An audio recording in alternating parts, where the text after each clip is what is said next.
السلام عليكم ورحمة الله وبركاته. لما أصحابتا قيمة بدن كحرن جنال كامل تكنولوجي اسكو نقض ناكسن إن شاء الله تعالى ما أنتو حين قادونا 10 تويترات إنه كبرنا الداتابيس خاصة اللغة SQL إن شاء الله تعالى 10 كان ما أنتو حقصاب سنادونا فيو إي ستور بروسيجر والله وجبتر وآد وين بل سوحا دونينا إنان سوق قلاصي وواحد سوقوبو سيادو فهنتين marka horeeto maxaa la dhahaa view waa virtual table kaas oo u shaqeeya ama u dhaqmo sidii table caadi oo jiro sidoo kale view wuxuu awood u siinaa inaad table badan xogta ku jirto aan hal meel isku keeno waliba aan maamuli karo haddaba maxay tahay sababta aan u baranayno view maxay tahay awood uu na siinayo view maxaasan ka faa'iidi doonaa viewgu marka horeeto waa security measurement wuxuu awood u leeyahay in la maamulo ama restrict la siiyo in la awood siiyo qofka userka oo isticmaal doona database-ka waxaan dhihi karnaa qofkan userka oo database isticmaalayo kaliya isticmaalo column iyo row cayiman si guud viewga waa awood siin la siinayo qofka userka intuu isticmaali lahay tusaale ahaan waxaad haystaa database weyn oo lagu magacaabo school management database-kaas hal qof kaliya ka shaqeynayso school kasta uu ogtiin wuxuu leeyahay xafiis lagu magacaabo financial iyo xafiis lagu magacaabo exam ada xafiisyo badan ayuu leeyahay qofka jooga xafiiska financialka kaliya inaan dhigi karno ha isticmaaliyo koloymada qusooye kuwaas oo ah financial columns soo kale qofka joogo xafiiska lagu magacaabo examka waxaan dhigi doonaa oo kaliya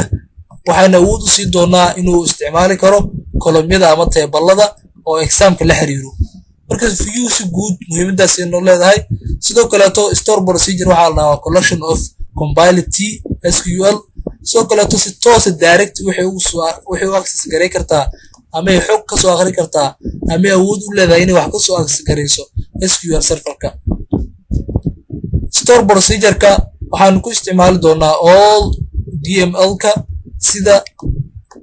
selecting ku sameeyno inserting xog soo gelino updating sameeyno wax ka bedelno xogtii soo kale inaan delete garay karno haddii aan u baahno store procedure-ka wuxuu qaataa laba parameter oo lagu magacaabo input parameter iyo output parameter aan isla aragno practicada waxaan ku hormari doonaa marka horeeto view ayaan ku hormari doonaa waxaan ku sameyn doonaa table-ka lagu magacaabo SYL school 1 aan u sameeyno view marka sameeyno waxa dhigi doonaa grid iyo abuur view iyo abuur kadib view marka dhaadid waxa sheegi doontaa view-gaada magaca uu yeelo doonaya sheegi doontaa hadda waxaan dhigi doonaa view first view hore ama view 1 aan soo gaabino intaas marka dhaadid waxa shardi as oo la isla soo gaabiyo as marka tiraahid waxa sii dhigi doontaa xogtan meesha laga keeni doono select xogta waxa ka keentaa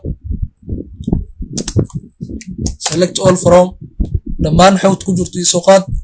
table-ka xogta laga soo qaad doono sheeg hadda waxaan doonaynaa view aan ku sameeyno table-ka lagu magacaabo student 0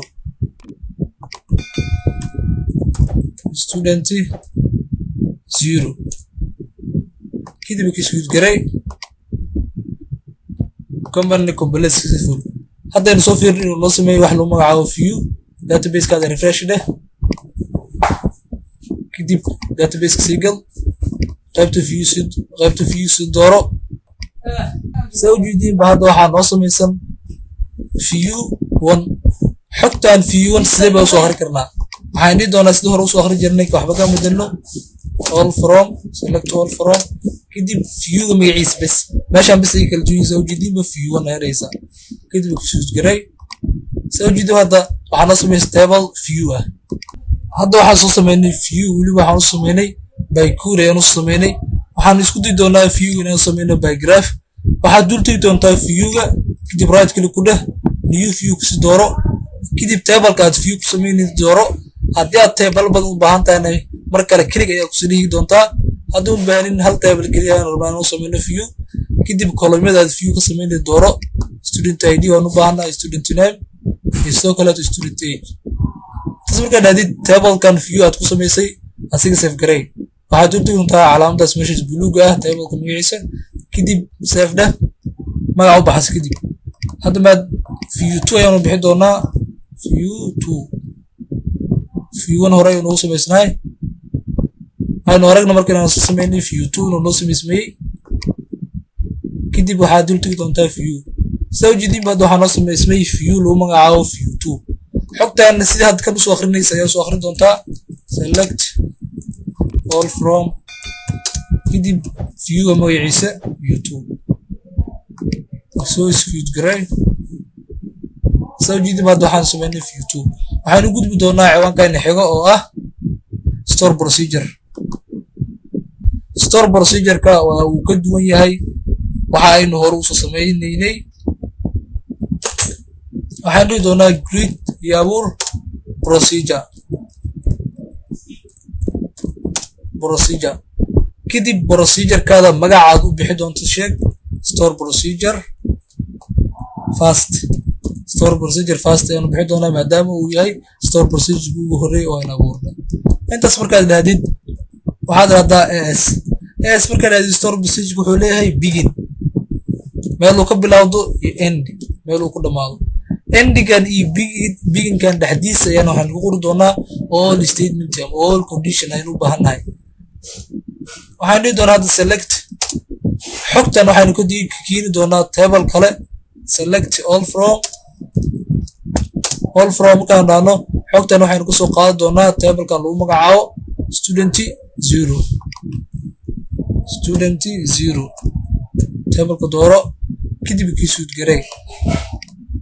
soo jeedin wuxuu dhahay company complete successful sidee baa hadda ku ogaanaa inaan lii sameeyey store procedure lagu magacaabo store procedure fast waxaad dul tegi doontaa database markaad dul tagtid table ayaa noo furnaayo tablekan iska xiri doonaa waxaan tegi doonaa programmability asiga fur kadib store procedure kasii dooro kana store procedure kan Soomaaliya waxa lagu magacaabaa SB oo la soo gaabiyay store procedure fast sidee baan ku soo akhrinayaa xogtan ku jirto store procedure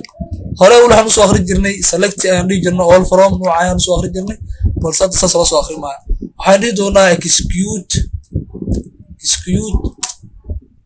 kadib store procedure ka magac oo lahaay store procedure magaciisa waa kana magacaas ayaan ugu doonaa kadib execute gare soo jeedin baad waxaan soo akhrinay store procedure sidoo kale waxaa soo akhri kartaa intaan ay kaliya ku soo gaabidid execute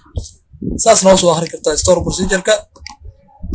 nidaamka loo soo akhri karto kaliya inaad qodid store procedure-ka magaciisa adigoo execute waxa soo dhigeen saddexdaas way waa la soo akhriyaa store procedure-ka waad sii kartaa parameter hore waxaan soo dhahnay wuxuu qaataa laba parameter loo magacaabo parameterka waxa uu ilmaha kaliya markaad siinaysa parameterka waxa shardi ah inaad parameterka magaciisa aad ku hormarid calaamad loo magacaabo aad kadib parameterkaada magaciisa aad siidid kadib data type ku qaadan lahayd integer miya farkara waxa radid farkara dadid waxa siinaysaa oo qasab ah inta widthkiisa uu la ka doono 50 ama 60 ama 40 kaliya waxa mari doontaa parameter aad ka hormarsi kadib parameterka magaciisa sheeg id farkara ama integer waxa radid ka dhigo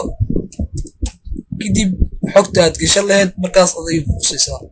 insha Allah ta'ala maanta cashirkan inta ayuu nagu yahay fadlan haddii aad nagu cusub tahay nagu soo biiro channelka subscribe oo dheh assalamu alaykum wa rahmatullahi wa barakatuh